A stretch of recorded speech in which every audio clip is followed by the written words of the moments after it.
Welcome to Radha channel. ನೋಡಿ friends, ನಾನಿವತ್ತು ಅಕ್ಕಿ ಹಪ್ಪಳ ಮಾಡಿ ತೋರಿಸ್ತಾ ಇದ್ದೆ. ನೋಡಿ, ಒಂದು ಲೋಟ ಅಕ್ಕಿ ಇಟ್ಕೊಂಡಿದ್ದೆ. ಇದನ್ನು ಫಸ್ಟ್ ನಾವು ಒಲೆ ಮೇಲೆ ಒಂಚೂರಿಟ್ಟು ಮಚ್ಕೊಂಬ ಒಲೆ ಮೇಲೆ ಇಟ್ಕೊಂತೆ ನಾನು ಅದನ್ನೀಗ. ನೋಡಿ ಫ್ರೆಂಡ್ಸ್, ಎಷ್ಟು ಅಕ್ಕಿ ಇಟ್ಕೊಂಡ್ರೆ ಅಷ್ಟೇ ನೀರು, ಅದೇ ಅಳತೆಯಲ್ಲಿ ನೀರು ಇಟ್ಕೊಳ್ಳೋಕೆ.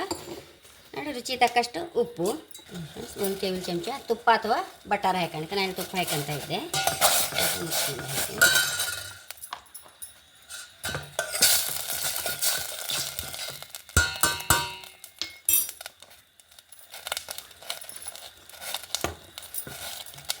ಅದು ಇವಾಗ ಅಕ್ಕಿ ಹಿಟ್ಟು ಹಾಕೊಂಬ.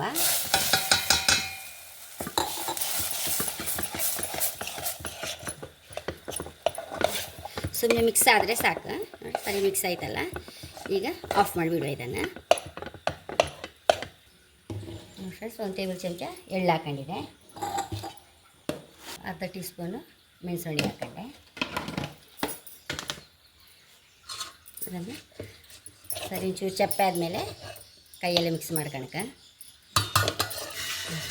ಚಪ್ಪೆ ಆಯ್ತು, ಸ್ವಲ್ಪ ಸರಿ ಹೀಗೆ ಮಿಕ್ಸ್ ಮಾಡ್ಕೊಂಬ ಒಂದ್ಸಲ.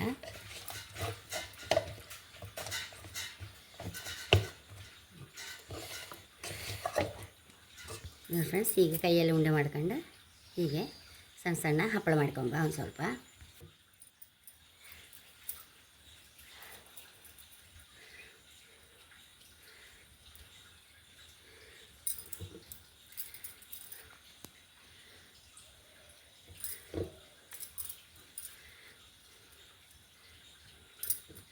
ಹಪ್ಪಳ ಹಾಕೊಂಬ.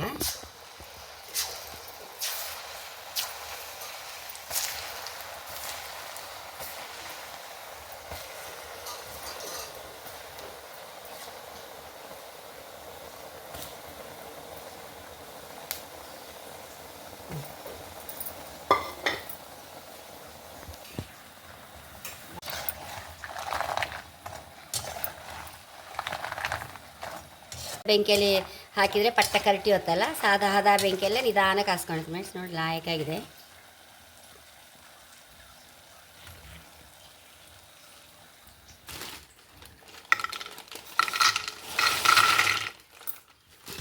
ನೋಡಿ ಫ್ರೆಂಡ್ಸ್, ನಾವು ಕಾಯಿ ವಡೆ ಹೇಳಿ ಮಾಡ್ತೇವಲ್ಲ, ಅದು ತುಂಬ ಕಷ್ಟದ ಕೆಲಸ. ಗ್ರೈಂಡಲ್ಲಿ ಗಟ್ಟಿ ಅರಿಬೇಕು, ಕಾಯಿ ಹಾಕಿ ಕೊತ್ತಂಬರಿ ಮೆಣಸು ಹಾಕಿ ಅರಿಬೇಕು. ಕಡೆಗೆ ಹೀಗೆ ಮಾಡೋದು ಅದನ್ನು ಸಹ. ಇದು ಸುಲಭದಲ್ಲಿ ಆಯ್ತು ನೋಡಿ. ಮತ್ತು ಟೇಸ್ಟ್ ಇತ್ತು. ಎಳ್ಳು ಹಾಕಿ ಮೆಣಸು ನೋಡಿ ಹಾಕಿ ಹೈ ಕ್ಲಾಸ್ ಪರಿಮಳ ಮತ್ತು ಒಳ್ಳೆಗೆ ನೋಡಿ ಎಷ್ಟು ಗರಿಗರಿ ಆಯಿತು. ಬಿಸಿ ಬಿಸಿ ಸಹ ನೋಡಿ ಅಷ್ಟು ಗರಿಗರಿ ಆಯಿತು. ಅಂತೂ ಎಳ್ಳು ಪರಿಮಳ ಬಂದು ತುಂಬ ಅಂದರೆ ತುಂಬ ಟೇಸ್ಟ್ ಇತ್ತು ಫ್ರೆಂಡ್ಸ್. ಮಕ್ಕಳು ಒಂದು ತಿಂದರೆ, ನಾವಾರು ಮಕ್ಕಳಾದರೂ ಒಂದು ತಿಂದರೆ ಮತ್ತು ನಿಲ್ಲಿಸೋಕ್ಕೆ ಸಾಧ್ಯ ಇಲ್ಲ, ತಿಂತಾ ಇರಬೇಕು ಹೇಳಿ ಅನಿಸುತ್ತೆ, ಅಷ್ಟು ರುಚಿ ಆಯಿತು. ಮನೆ ಮಂದಿಗೆಲ್ಲ ತುಂಬ ಇಷ್ಟ ಆಗೋ ಸ್ನ್ಯಾಕ್ ಐಟಮ್ ಫ್ರೆಂಡ್ಸ್ ಇದು.